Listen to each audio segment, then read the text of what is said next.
Hi friends, இன்றைக்கி என்ன video பார்க்க போகிறோம் அப்படின்னா இளநீர் சர்பத் எப்படி பண்ணுறது அப்படின்னு தான் பார்க்க போகிறோம். வாங்க பார்க்கலாம்.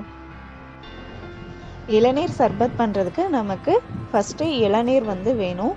இளநீரில் உள்ள அந்த தண்ணியெல்லாம் நான் தனியாக எடுத்து வச்சுருக்கேன் சர்பத்துக்காக.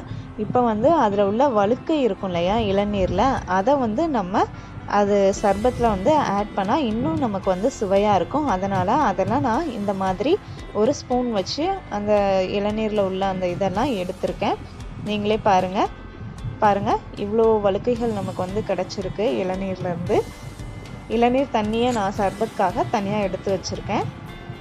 இதையும் நீங்கள் வேஸ்ட் பண்ணாமல் இந்த மாதிரி எடுத்து வச்சுக்கோங்க. அதுக்கப்புறமா நம்ம ஃபஸ்ட்டு அந்த வழுக்கை துண்டுகளை நம்ம குட்டி குட்டியாக கட் பண்ணி ஒரு 3 டேபிள் ஸ்பூன் நான் சேர்த்துருக்கேன்.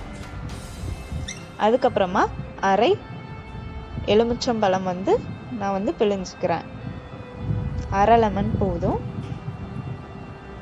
இந்த மாதிரி பிழிஞ்சதுக்கப்புறமா நெக்ஸ்ட்டு நான் நன்னரி ஆட் பண்ண போகிறேன்.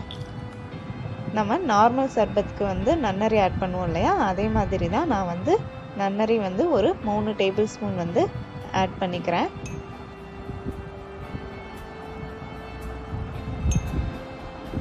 அதுக்கப்புறமா நம்ம தேவையான அளவு சுகர் சேர்த்துக்கணும். நான் 3 டேபிள் ஸ்பூன் சுகர் சேர்த்துக்கிறேன். அதுக்கப்புறமா நம்ம இளநீர் எடுத்து வச்சுருக்கோம்ல, அந்த இளநீரை இதோட நம்ம ஆட் பண்ணிக்கணும். இந்த மாதிரி ஆட் பண்ணதுக்கப்புறமா அந்த நன்னரி சுகர் எல்லாத்தையும் இந்த மாதிரி ஸ்பூன் வச்சு நல்லா கலக்கி விட்டுருங்க. இது உடம்புக்கு ரொம்பவே நல்லது. உடல் உஷ்ணம் உள்ளவங்க இந்த மாதிரி இளநீர் சர்பத் குடித்தோம் அப்படின்னா உடம்பு ஹீட் நமக்கு கம்மியாகும்.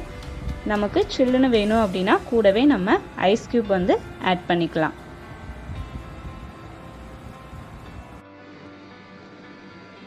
அவ்வளோதாங்க, இளநீர் சர்பத் நமக்கு ரெடி ஆயிடுச்சு. நீங்களும் இது மாதிரி வீட்டில் ட்ரை பண்ணி பாருங்கள். இந்த வீடியோ உங்களுக்கு பிடிச்சிருந்தது அப்படின்னா மறக்காமல் வீடியோவை லைக் பண்ணுங்கள், கமெண்ட் பண்ணுங்கள், கூடவே சப்ஸ்கிரைபும் பண்ணுங்கள்.